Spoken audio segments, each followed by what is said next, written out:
La vida en el planeta Tierra, como la conocemos hoy, no solo es el resultado de una serie de efectos físico-químicos o matemáticos. Más allá de la evolución, el desarrollo de nuestro cerebro y las capacidades que hemos adquirido para hablar y comportarnos, nuestro mundo interior es muchísimo más complejo. El hombre ha utilizado su entorno para conectar lo divino con lo natural, llevando el concepto de la fe como una manera para fundamentar, representado en objetos y lugares sagrados que encierran poderes espirituales. Así, el hombre construyó un sistema en donde la ciencia y lo desconocido no deja de apoyarnos e inquietarnos. Es como un viaje que tiene respuestas. Estamos hablando de un cerebro triuno que tiene 3 capas, en las cuales el neocórtex, que es el resultado de la evolución de la especie y por el cual nos creemos antropocéntricos y nos creemos más evolucionados frente a otras especies, es el que puede designar la razón y puede generar creencias. En ese sentido no podemos hablar de que haya un dogma, de que haya una creencia establecida como, digamos, alguien que administre el modo de creer y el modo de interpretar esas creencias, sino que la creencia es muy variada y es muy diversa. Incluso los dioses pueden tener interpretaciones diferentes en diferentes lugares y contextos. En ese caso, debido a las migraciones de los pueblos, los dioses van transformándose con ellos. En las culturas donde los dioses son tan diversos y tan abiertos como los griegos y los romanos, sí hay una migración. Y en aquellas otras, por ejemplo, como los judíos, los musulmanes o los cristianos, también hay transformaciones. Un elemento importante es que los dioses han sido determinados no solo por lo que los seres humanos creen, porque lo que los seres humanos creen está determinado por lo que los rodea, natura y cultura. Entonces esos seres divinos que se crearon en el mundo indígena, pues estaban asociados al agua, a los que cuidaban los bosques, estaban asociados a sus antepasados, porque es muy importante el encuentro en el territorio para el mundo indígena, pero era muy importante el sol, porque el sol era de cierta manera el que permitía la vida. ¿Sí? Ellos no sabían que existía un proceso llamado fotosíntesis que permitía que unas plantas se alimentaran de la energía solar y las convirtieran en energía para ellas mismas desarrollarse, y esa cosmovisión indígena de cierta manera muy asociada a la tierra y a la naturaleza termina construyendo los dioses como el sol. El sol es el hombre y la luna era la mujer. En este territorio que hoy nosotros los pueblos indígenas reconocemos como Abya Yala, tierra en madurez, tierra sagrada, es un territorio donde la colonización, la supuesta conquista, la supuesta independencia y hoy el supuesto bicentenario han sido formas de que no sigamos protegiendo y defendiendo la tierra como nuestra madre, de lograr y buscar exterminarnos como pueblo. Podríamos decir que en un principio tuvimos un peso muy grande del monoteísmo, cuando la parte central era el sol. Después, con la aparición de la agricultura y la presencia de la mujer, la luna, y entonces empezamos a construir pues lo que ya el mundo mítico de los pueblos nuestros, donde la luna ocupó el segundo lugar, pero a la vez era para muchos pueblos lo más importante. Por ejemplo, para el pueblo quimbaya creemos nosotros que fue de lo más importante. Hay un pueblo que todavía existe, que es un pueblo quillacinga. Están los pastos y los quillacingas. Los quillacingas son los seres de la luna, Y entonces a eso nos indica el nivel de influencia que para el mundo, la luna para el mundo agrícola, para las crecientes, las menguantes, el manejo de las semillas. El sol era el que bañaba sus cosechas y les permitía a ellos obtener los frutos, los alimentos con los que iban a asegurar obviamente que la comunidad tuviera un buen vivir. Adicional a eso representaba el maíz. Recordemos que el maíz es una de las plantas sagradas más importantes para las culturas amerindias. Y adicional el jaguar, uno de los animales felinos más grandes que tenemos en América. En ese orden de ideas, para ellos la importancia del oro no era económica, era espiritual. O también, por ejemplo, en el mundo africano, cuando fue todo el tema de la esclavización por parte de unas tribus esclavizaban a otras, los musulmanes los negociaron, se lo negociaron a los europeos, especialmente a los portugueses, luego a los españoles y franceses, después a los ingleses, ellos migran con ellos y en los barcos los africanos sienten que sus dioses van con ellos. De ahí toda la concepción de los orishas, de ahí toda la transformación o la concepción de que Changó va con ellos, de que los dioses van con ellos y que efectivamente los vivencian. Así llegan, por ejemplo, a América, al Caribe, especialmente en las Antillas o en Brasil, y ellos empiezan a creer que sus dioses están con ellos, pero necesitan darle ciertas transformaciones o camuflajes dentro de la cultura cristiana. Entonces los embarcan en la santería, por ejemplo, o en el candomblé, en umbanda, y desde esas religiones le dan nombres cristianos a dioses con una profundidad africana que mantiene un fondo africano y a la vez se va transformando en la medida que los pueblos se transforman. La Biblia fue el vehículo ideológico a través de la evangelización, de los ritos, las celebraciones, toda la dimensión sacramental, a través de la cual se pretendía el adoctrinamiento indígena. La movilidad humana ha sido un fenómeno desde el comienzo de la misma humanidad. Pensemos, por ejemplo, en el Éxodo. El pueblo estaba esclavizado en Egipto. Dios envía a Moisés para que medie ante el faraón. Luego está la figura de Aarón, hermano de Moisés. Y cuando el pueblo logra salir de Egipto, de esa esclavitud, el pueblo va a trashumar durante 40 años a través del desierto. Una tierra donde históricamente se ha, digamos, dado como el desarrollo y la evolución de toda la historia humana. Su cercanía a África, todo lo que hemos encontrado de Babilonia y demás ciudades del Medio Oriente que nos dan, digamos, una identidad cultural o nos han dejado legados culturales, es por la santidad de esa tierra. Recordemos que Jerusalén y Medio Oriente es tierra santa para 3 religiones. El pueblo fue deportado a Babilonia. Y entonces el pueblo se tiene que preparar para soportar la destrucción del templo de Jerusalén. El pueblo tiene que también prepararse para vivir ya sin la figura del rey. Y el pueblo se tiene que preparar para vivir desarraigado de la tierra. Pero el ser humano prefiere la variedad, la confusión y la imaginación. Si no empezamos ese viaje, no sabremos en dónde están todas esas respuestas.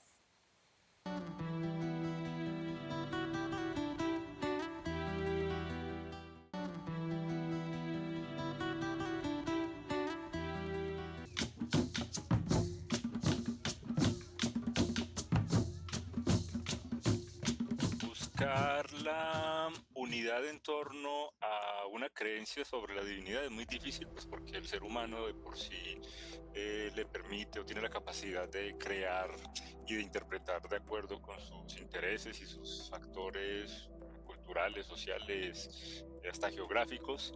Lo que se debe hacer más bien es intentar identificar esos puntos que nos unen más que los puntos que nos separan, porque a la larga cualquier profesión religiosa, cualquier concepción de divinidad tiene unos elementos comunes en el ser humano. O sea, no, el concepto de la bondad, de la hermandad, del servicio a los demás es igual en una profesión divina en torno al cristianismo o al islam o a las religiones de nuestros aborígenes. Cada una tiene sus creencias, cada una tiene sus costumbres. Entonces yo digo que el lado álgido de ese conflicto es la parte de que conviven muchas creencias en un solo lugar. Creo en un Dios que lo ha creado absolutamente todo, que nos ha dado libertad, que ha roto cadenas y que no nos obliga absolutamente a nada. Creo en un Dios de amor, pero que disciplina. Creo en un Dios que disciplina a los hijos, a sus hijos, y son sus hijos quienes lo aceptan, quienes lo reciben en su corazón.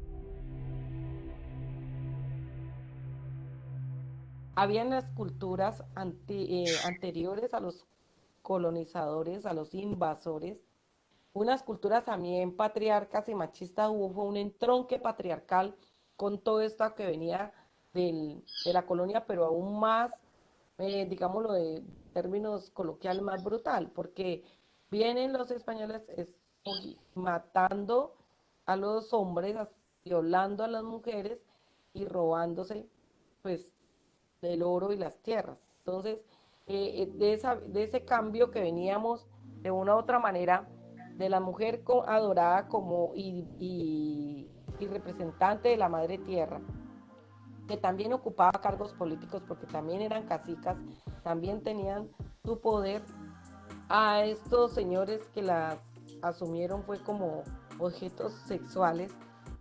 En el sentido estricto de la idea de Dios, el concepto de Dios, las prácticas religiosas, el miedo tiene unas posibilidades desde el mismo momento en que las instituciones de los estados permiten educar o adiestrar a una persona que recién llega a este espacio o a este plano. El conquistador y la espada y el misionero de la fe y la Biblia. Y publicaban lo que llamaban en su momento los bandos, a través del cual adoctrinaban al indígena en la lengua oficial de la iglesia, que era el latín. El indígena no hablaba el latín. Y entonces se le formulaban una serie de obligaciones, de imposiciones, que el indígena por obvias razones no entendía porque se la comunicaban en latín. Entonces él no operaba como consecuencia de la instrucción que le daban y por lo tanto no cumplía, no atendía la orden y era sometido al despedazamiento, a la tortura, al incendio de su casa, el abuso sexual de sus mujeres. La colonización ha sido una de las estrategias más drásticas, un exterminio físico y cultural. La colonización no es más que esa desarmonía que ha querido acabarnos como pueblo. Fue tal la matanza y la sangría que a mí me sorprende que hoy los historiadores en el mundo llamen la atención y hayan producido de manera abundante textos acerca del holocausto nazi y del holocausto indígena en América, poca referencia, o hay un tratamiento allí como de otro carácter, oculto, invisibilizado. No hubo una conquista. Aquí hubo el genocidio más grande que ha ocurrido en la humanidad.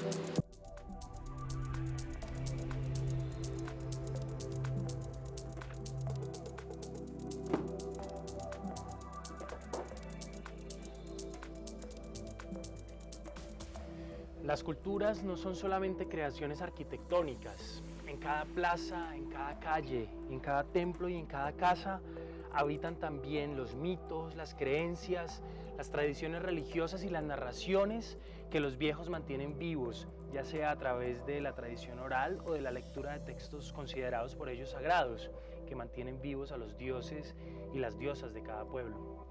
De alguna manera, las divinidades, como los seres vivos, viajan con sus creyentes y se instalan como migrantes en nuevos pueblos, con nuevas caras.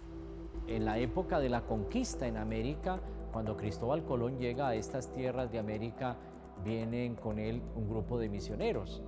Y los misioneros llegan, ojo, no para imponer la fe, vienen para compartir la fe, que es una cosa muy diferente.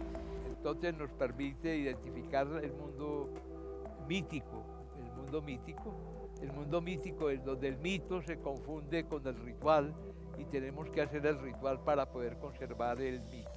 Porque todo lenguaje que los seres humanos podamos decir sobre Dios o los dioses son palabras humanas. Y éramos del cerro porque el cerro, entre más alto, más cercano estaba a uno de los tres mundos que tuvimos las culturas andino-amazónicas, el mundo de abajo, el mundo del medio y el mundo de arriba. Y en el mundo de arriba estaba entonces precisamente el sol, la luna, las estrellas, la chacana que nos permitió construir el pensamiento andino-amazónico.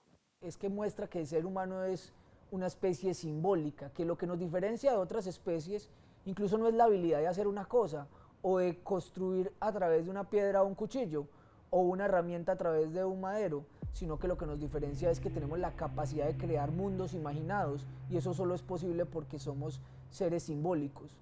Entonces Dios no se movía, Dios estaba en un solo punto.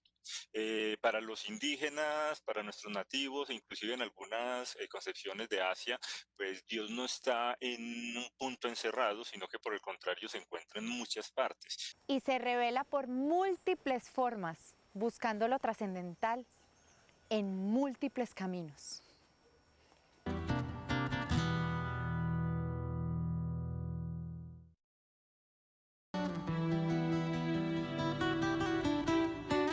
El pueblo trashuma a través del desierto, el desierto se convierte en un símbolo de purificación y por lo tanto a través del desierto hay toda una movilidad humana.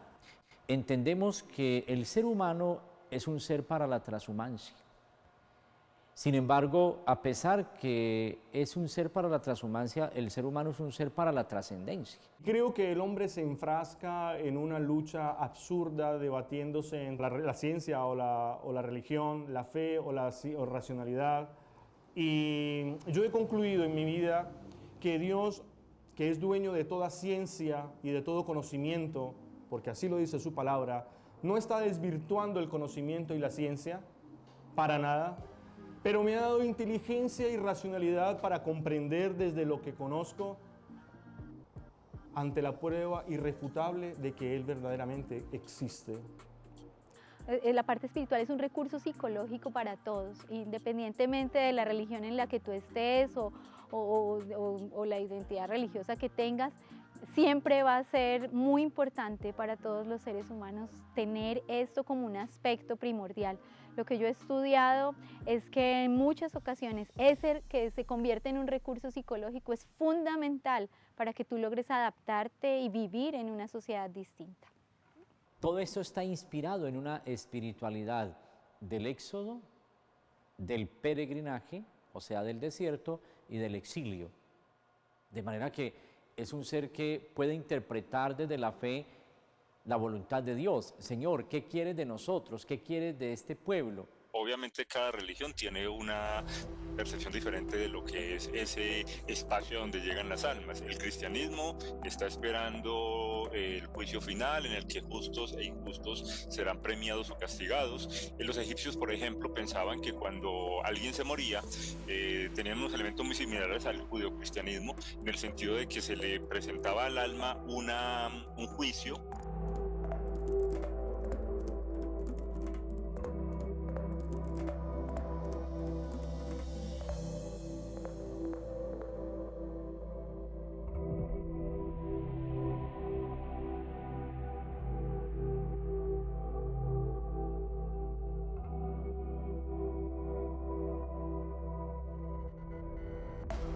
Las creencias de cada pueblo son el resultado de una serie de sucesos que se aprenden en la infancia. Es justamente allí cuando el ser humano aprende a interpretar y a integrarse con el mundo que lo rodea. Esos paradigmas aprendidos comienzan a reflejarse y a verse y a interpretarse como verdades absolutas. Los buenos se van al cielo y los malos se van al infierno.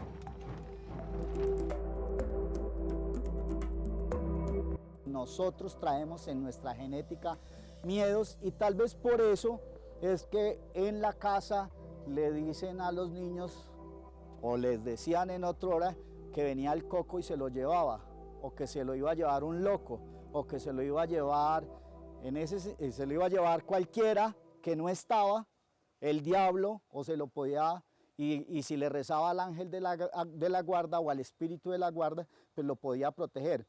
Esas conductas que hemos aprendido a través de la historia de la humanidad y que han sido repetidas de manera inconsciente son las que podrían regalarle o entregarle o otorgarle el miedo que se relaciona con Dios, porque posiblemente ese Dios que nos enseñaron es un Dios castigador, es un Dios que no permite el pecado, es un Dios que es enemigo del diablo.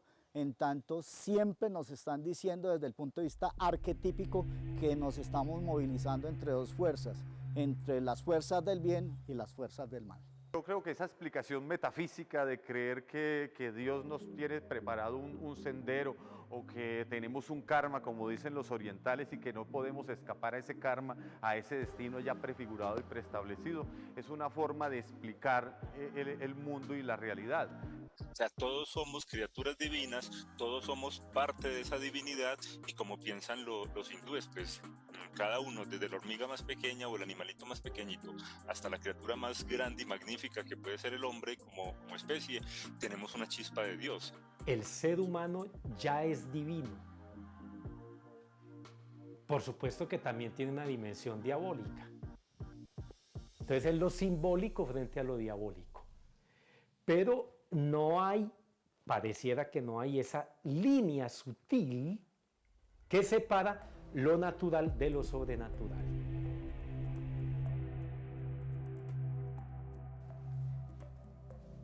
La trascendencia es inmanente al interior de la vida real. No hay trascendencia sin inmanencia. De tal manera que el cielo será la tierra de otra manera. No hay cielo. Todo discurso acerca del cielo es finalmente un discurso acerca de la tierra. Yo creo que la misma Biblia invita, libro de los Salmos, a que el ser humano sea Dios. Dice en el Salmo, y seréis como dioses. Entonces los seres humanos invitados no a ser distintos frente a lo divino, sino que ellos son divinidad. Sentieri umani per sognare attraverso il mondo.